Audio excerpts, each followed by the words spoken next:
Happiness can be found even in the darkest of times, if only one remembers to turn on the light. Depression is happening all around us right now as we speak. It's been around since the times of the ancient Greeks, when Hippocrates described it as melancholia. It's mostly treated through psychiatric help and medication. There are other ways to help out, of course, but what exactly is depression? Well, everybody has these moments when they feel sad. When we talk about looking at clinical aspects of depression, it's not just feeling sad, it's when it begins to impair your ability to function effectively. So relationships with others, tasks that you used to enjoy that you no longer enjoy, difficulty in doing things like schoolwork, going to your job, holding down other tasks or responsibilities that you used to be able to do. So it's that impairment in functioning, when it becomes greater, then it's the difference between just feeling sad and feeling blue, which is very common, to the point where it becomes more of looking at the disorder component. I would say, if I had to put a number on it, of all the students I see here, at least 50%, if not more, have some aspect of depression and anxiety. But typically it makes it more difficult to get through their day,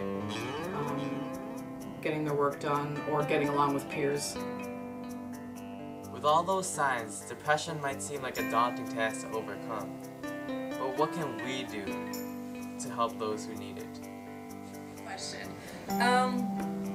If you have peers that you feel maybe depressed, whether it be just feeling really sad from that standpoint, or being concerned it may be more than just feeling depressed, but actually depression, the big D depression disorder, major depression disorder, I would think is not to give up on them. You know, a lot of times as they become or feel more withdrawn, then you may say, well, I just want to go do my own stuff. They're no more fun. You know, they're no fun to be around anymore. Letting them know, hey, you know, hey, we really miss you. Hey, we really care about you.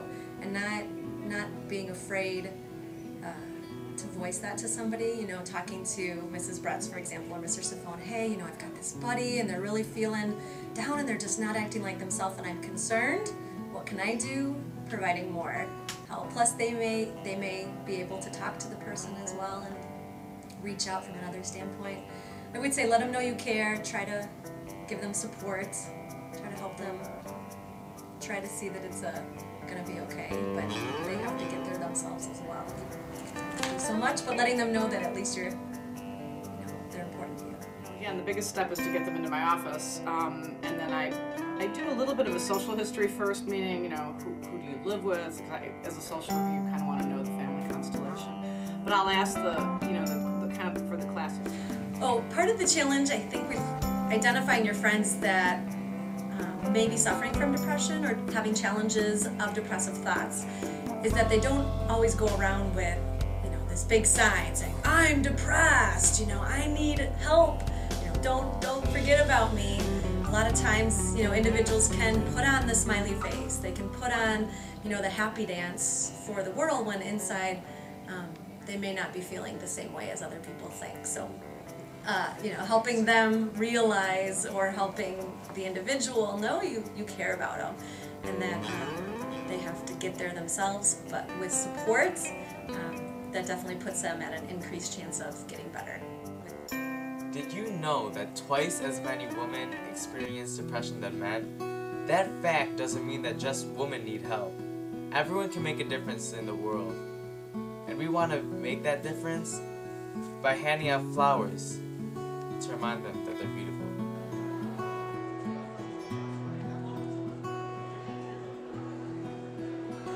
Now she's bigger than her body, but a little girl inside. So she got herself a big old house, 100 places to hide, and a chair against the window to watch the world go by. She says, what is love anyway? I don't need that scene, just broken expectations and little spaces in between. My home is not a shelter, just somebody's place to be. Aww. Yeah, it's very But you gotta have hope.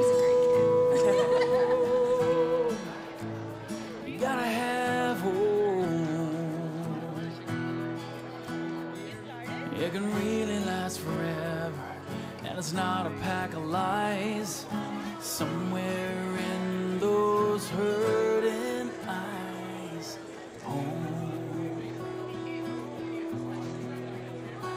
he lives day to day and week to week, 1,000 miles from easy street. He's busking on the corner just to get enough to eat, and crying in the mirror,